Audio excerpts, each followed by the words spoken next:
Dilema urbanisasi dan migrasi. Salah satu dilema proses pembangunan yang paling rumit dan peka yaitu gejala perpindahan penduduk dalam jumlah besar dari kawasan pedesaan ke kota-kota yang semakin banyak bermunculan. Contohnya itu seperti di Afrika, Asia, dan Amerika Latin yang sebenarnya sebelumnya itu belum pernah terjadi, dalam sejarah. Oke, di sini saya akan membahas 5 dilema urbanisasi dan migrasi. Nah, yang pertama itu adalah urbanisasi, tren, dan proyeksi. Hubungan positif antara urbanisasi dan pendapatan per kapita merupakan fakta khusus paling jelas dan paling menonjol dari proses pembangunan. Umumnya, semakin maju suatu negara berdasarkan pendapatan per kapita, maka semakin besar pula jumlah penduduk yang ingin mendiami kawasan tersebut, atau bisa disebut dengan kawasan perkotaan. Nah, yang kedua, peranan perkotaan. Nah, kawasan perkotaan telah memainkan peran sangat konstruktif dalam perekonomian negara-negara maju di kawasan ini. Nah, di kawasan ini masih menyisakan potensi besar dan belum terjamah yang dapat menghasilkan hal serupa di negara berkembang. Secara umum, kota terbentuk karena memberikan keunggulan ataupun keuntungan dari efisiensi biaya bagi para produsen dan konsumen melalui apa yang disebut dengan ekonomi aglomerasi. Nah, yang ketiga, distrik industri. Distrik industri, perusahaan-perusahaan pada umumnya lebih suka berada di lokasi yang memungkinkan mereka untuk bisa belajar dari perusahaan lain yang melakukan pekerjaan yang serupa. Nah, imbasnya pengetahuan ini merupakan manfaat dari ekonomi aglomerasi. Bagian dari manfaat lokalisasi yang disebut dengan distrik industri, di mana tepatnya lokasi industri itu tidak menjadi masalah. Nah, yang keempat,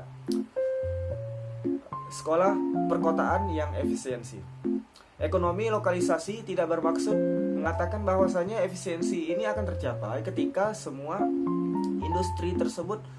industri negara tersebut dipusatkan di kota. Nah, efisiensi ini dapat tercapai bagi sejumlah industri yang terkait peran gitu.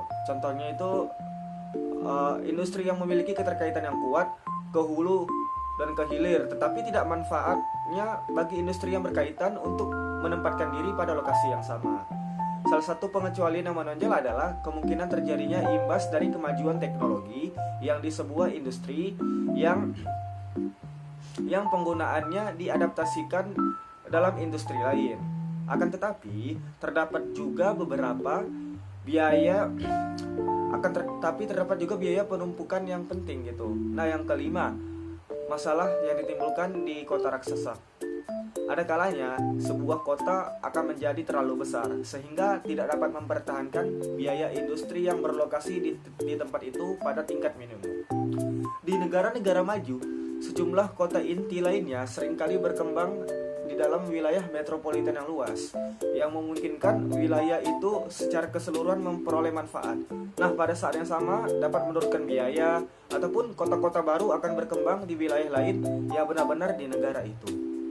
Akan tetapi, terbentuknya kota-kota inti baru ini tidak terjadi dengan sendirinya jika masih ada sejumlah keuntungan yang didapatkan dengan menempati lokasi yang sama dan dengan perusahaan dan orang-orang yang sama.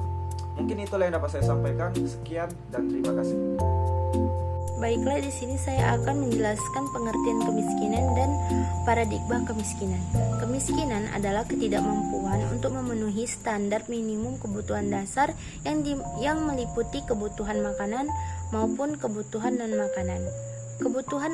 Kemiskinan absolut merupakan jenis kemiskinan di mana orang-orang miskin mempunyai tingkat pendapatan di bawah garis kemiskinan. Kemudian kemiskinan relatif merupakan jenis kemiskinan yang terjadi karena pengaruh kebijakan pembangunan yang belum menjangkau seluruh masyarakat. Kemudian paradigma kemiskinan.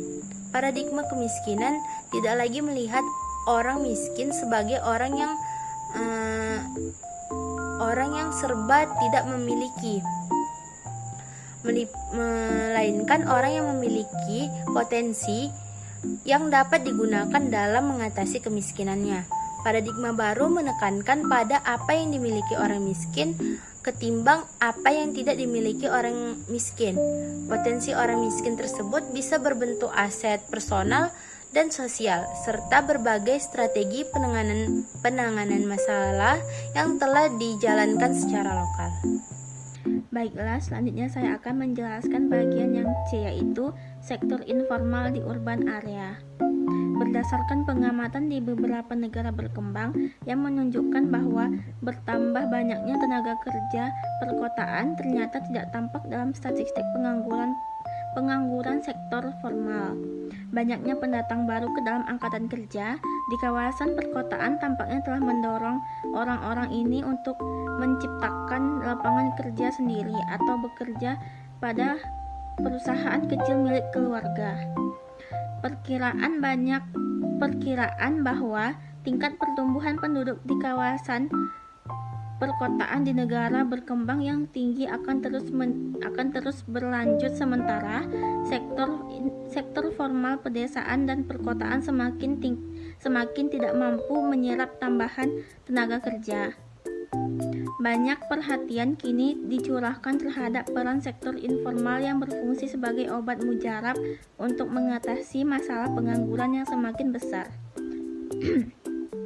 Kebijakan bagi sektor informal perkotaan.